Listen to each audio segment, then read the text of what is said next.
Dengan saya ialah Dr. Nurniwandi Mat Nordin, penganalisis keselamatan dan politik pensyarakan Pusat Pengajian Perang Saraf Media dan Informasi UiTM. Assalamualaikum. Assalamualaikum warahmatullahi wabarakatuh. Selamat Hari Raya, Doktor. Raya. Masih lagi mood raya walaupun hari ini hari pekerja. Betul. Ke lepas ni nak pergi beraya terus, Doktor? Masih lagi dalam mood raya. Masih mood raya.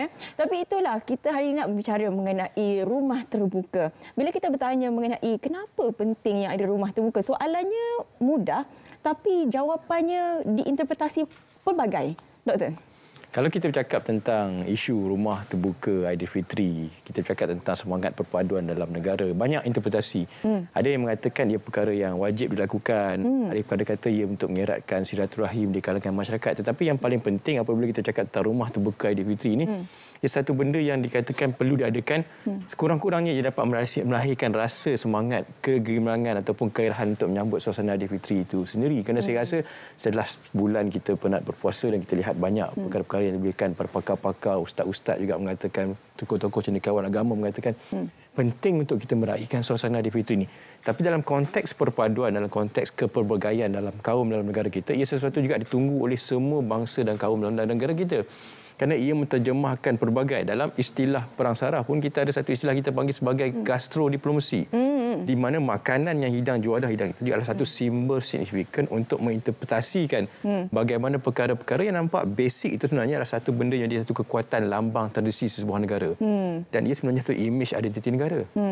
Kita lihat di Brunei, kita lihat di Indonesia, kita lihat di Turki, kita lihat di mana negara-negara Arab, Middle East ataupun negara-negara Islam yang lain. Maksudnya negara yang ada penduduk Islam, malahan negara Eropah. Mereka ada juadah tradisi mereka yang diselang-selikan sudah tentu dengan juadah-juadah moden. Tetapi inilah sebenarnya image interpretasi yang memang pelbagai. Dan saya rasa cukup menarik kalau kita huraikan dalam bagaimana untuk kita melihat perkara-perkara ini boleh meningkatkan satu elemen tradisi dan juga mencerminkan budaya sesebuah negara dan juga memberikan salah satu imej atau pelambang kepada sebuah negara dan masyarakat bilang kaum dalam negara kita, terutama dalam negara kita sendiri. Ya. Saya suka apabila Doktor menyentuh mengenai perkataan diplomasi itu tadi. Diplomasi, genjatan politik. Kalau yang bersengketa kita boleh berbaik semula. Bagaimana Doktor melihat sebenarnya rumah terbuka ini merupakan satu ruang dan peluang yang terbaik untuk kita, kalau khususnya dalam konteks politik ini, genjatan politik itu tadi? Satu soalan yang baik. Kenapa kita boleh cakap tentang politik, sudah tentu politik adalah satu perkara yang tidak boleh hilang dalam kehidupan manusia. Saya sebagai penganalisis keselamatan dan politik, kepelbagaian politik ini berlaku dalam seluruh negara, di dalam pelbagai negara di dunia. Tetapi apabila bercakap tentang satu interpretasi di mana ia menggambarkan kepada satu kemajukan bangsa untuk menyambut suasana perayaan, maka interpretasi politik itu harus diletakkan sebagai salah satu asas untuk mengembalikan elemen-elemen perpaduan dalam negara. Dan kalau kita melihat sampai sambutan Hari Raya pun kita lihat kita perlu politikkan sambutan Hari Raya, maka di sinilah memberikan satu imej yang tidak baik kepada sesebuah negara, malah sesebuah kaum, agama dan bangsa itu sendiri apabila ia melambangkan satu elemen-elemen yang berkaitan dengan politik. Kerana Hari Raya ini dia bukan hari raya berpolitik, Hari Raya ini satu bentuk kegembiraan yang harus dizahirkan dengan mencerminkan identiti kita. Dan kita lihat inilah perkara yang sebelumnya dibawakan dalam elemen-elemen yang kepelbagaian, eratkan silaturahim, perpaduan dan sebagainya. Tapi perkara-perkara ini tidak boleh diterjemahkan dalam perkara-perkara yang berlandaskan elemen-elemen berbentuk politik dan sebagainya. Kerana ialah satu bentuk kerajaan yang perlu dilakukan di peringkat kerajaan, di peringkat golongan biasa, syarikat korporat, di desa, di kampung, di kawasan urban, bandar dan sebagainya. Ia harus dinaikkan semangat ini kerana kita hendak membina kembali imej perpaduan negara. Kita hendak membina imej dan identiti negara. Kita lihat keadaan geostrategik. Bagaimana kerajaan negara membawa Wisma Putra dan kerajaan membawa kita punya mereka yang terkandas di Khartoum di Sudan dengan bantuan UAE dan Arab Saudi dan sebagainya, satu usaha yang baik, diplomasi yang baik yang berlaku.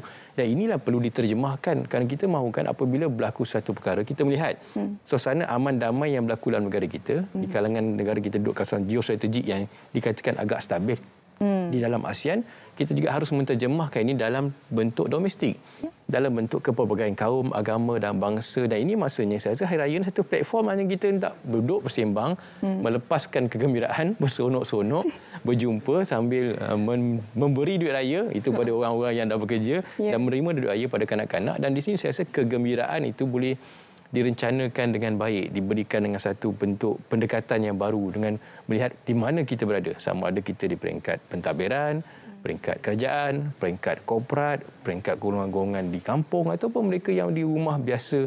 Saya rasa ini satu benda yang perlu dipahami. Kalau kita nak ambil semua benda yang kita letakkan sebagai satu asas yang saya rasa tidak sempurna, maka kita akan menghilangkan kegembiraan dan kegembiraan Hari Raya Aidilfitri itu sendiri. Ya, itu yang menjadi permasalahan di sini. Apabila mengenai isu sambutan rumah terbuka Aidilfitri ini begitu dipolemikkan, kalau sebelum ini kita asyik berkata mengenai kematangan politik, kita dah suka dah sebenarnya sebab rakyat mampu menilai yang mana baik, yang mana tidak, yang mana betul, yang mana tidak.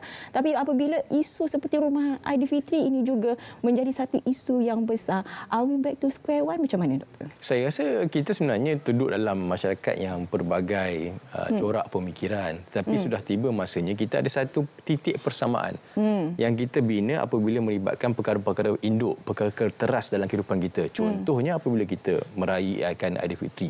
Ia satu perkara yang kita panggil sebagai perkara teras. Dalam agama Islam dan sebagai orang Islam, masyarakat Melayu yang meraihkan Aidilfitri, malah di luar negara-negara lain. Ia satu perkara yang teras.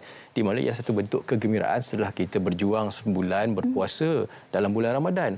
Dan kegembiraan ini harus ada satu titik persamaan, iaitu meraihkannya tanpa ada satu perkara syak wasangka, bermaaf-maafan, mewujudkan semangat perpaduan. Jadi saya rasa di sinilah satu bentuk pembangunan pemikiran positif yang perlu dibangunkan dalam bentuk pemikiran konteks masyarakat. Walaupun nampak biasa, kita lihat betapa kompleksnya suasana Aidilfitri ini apabila ia diberikan pelbagai dimensi dan bentuk pemikiran, saya rasa yang mungkin kurang sihat. Dan kita perlu balik pada basic di mana kita meraihkan sampai ada satu syak wasangka di mana usaha kerajaan untuk membawa satu rumah terbuka Aidilfitri kerajaan perpaduan kepada negeri-negeri yang berikut adalah memberi peluang. Kerana kita lihat dalam media sosial ni, satu perkara yang baik dalam media sosial ni, ramai orang melihat suasana elemen kerajaan itu dalam media sosial, melihat pada pemimpin-pemimpin dan sebagainya. Itu privilege, itu keutamaan itu beri pada pemimpin-pemimpin dan Menteri Malaysia yang ke-10, Datuk Seri Anwar Ibrahim dan rangkaian jemaah menteri-menteri, dan mereka tidak dapat melihat ini secara fizikal.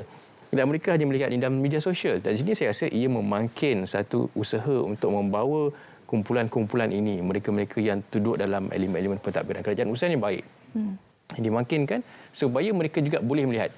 Dan salah satu perkara yang mungkin ramai tak perasan, di mana 6 rumah terbuka Aidilfitri ni, yang paling menarik, ia merangkumi pelbagai, ada yang di hotel, ada yang di Dewan Komersial, last ke Dewan Komersial di Gombak, tapi di pertengahan tu yang akan datang ni adalah di universiti. Dan Penang. Ini memberikan di Penang dan akhirnya di Terengganu, di Uniza. Yang kelima saya rasa di Terengganu. Dan ini sebenarnya memberikan salah satu elemen, pelajar-pelajar mungkin tertunggu. Pelajar-pelajar mungkin juga ingin mendekati pemimpin-pemimpin, golongan-golongan muda untuk melihat bagaimana suasana Aidilfitri dibawa ke kampus masing-masing. Dan elemen pendidikan bertorakkan, bercirikan satu benda yang memberikan satu kelegaan kepada pelajar, keseronokan kepada pelajar-pelajar universiti. Ini sebenarnya satu keutamaan, satu pengiktirafan kepada golongan muda sendiri untuk mendekati pemimpin. Dan saya rasa ini perkara-perkara yang perlu kita fahami.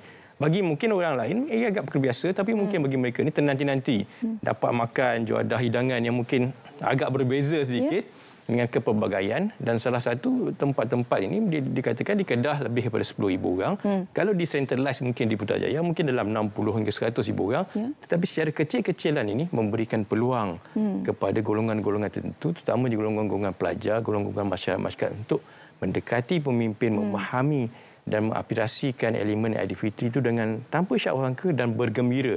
Di samping dah tentu kita mengharapkan juadah itu agak sedikit istimewa, penyedap untuk meraihkan suasana Aidilfitri dengan penuh baik dan sempurna. Betul. Jadi ini satu peluang dan juga orang terbaik sebenarnya untuk semua ahli kabinet untuk turun ke kawasan untuk mendengar dan juga melihat sendiri apa sebenarnya di antara isu atau permasalahan di negeri-negeri tersebut mungkin boleh diselesaikan dengan segera. Tapi saya nak menyentuh mengenai media sosial. Sebab saya suka bila ada Dr. Niwandi ni, sebab dia perang seram. Perkataan perang tu sebab perang ni seperti mana doktor katakan tadi, dia banyak berlaku di media sosial sebenarnya. Jadi kalau kita nak berbicara secara umum, secara general, apabila berlakunya peperangan di media sosial, apa di antara strategi terbaik untuk kita counter semula? Adakah kita hanya perlu berdiam diri ataupun perlu ada kenyataan balas semula? Bagaimana, Doktor? Media sosial ni dalam kajian kan dia sebenarnya adalah satu konteks kita panggil keterujaan.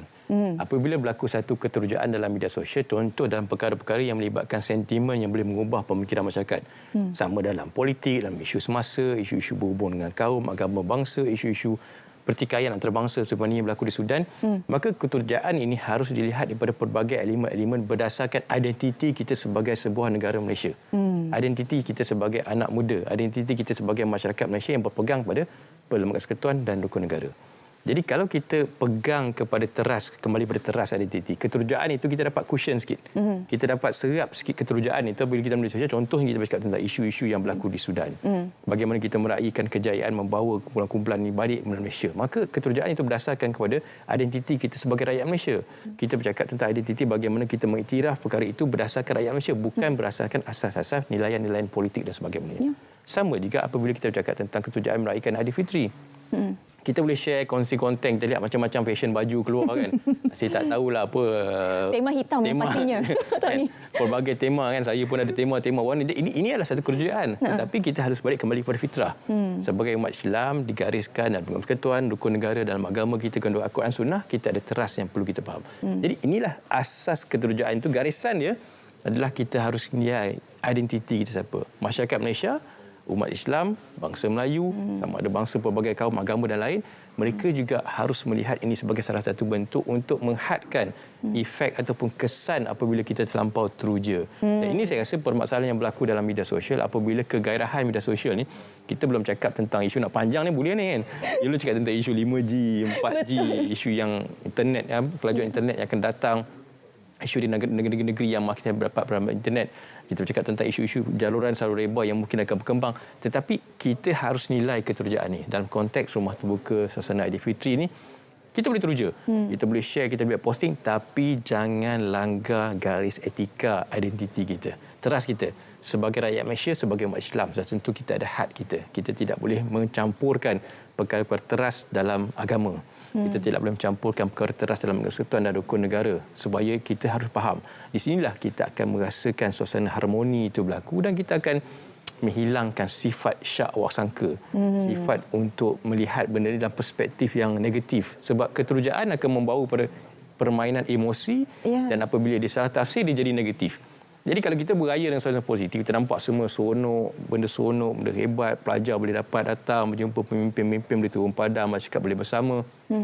Dan akhirnya kita faham inilah salah satu keistimewaan yang dimiliki oleh pemimpin, kerajaan untuk mendekati rakyat dan rakyat untuk melihat pemimpin, tapi garis pemisahnya dia harus berdasarkan identiti kita sebagai rakyat Malaysia. Ya, jadi rumah terbuka ini identiti kita juga sebenarnya. Betul. Sebagai rakyat Malaysia, sama juga dengan budaya bagi duit raya. Jangan salah tafsir pula. Yalah, sebab bagi duit raya tu bukan satu kewajipan, keperluan, tapi identiti kita. Sebab kita nak bersedekah, bersama nak berkongsi rezeki. Terima kasih banyak-banyak saya ucapkan kepada Dr. Nurniwandi Mat Nordin, penganalisis keselamatan dan politik, selaku pensyarah kanan Pusat Pengajian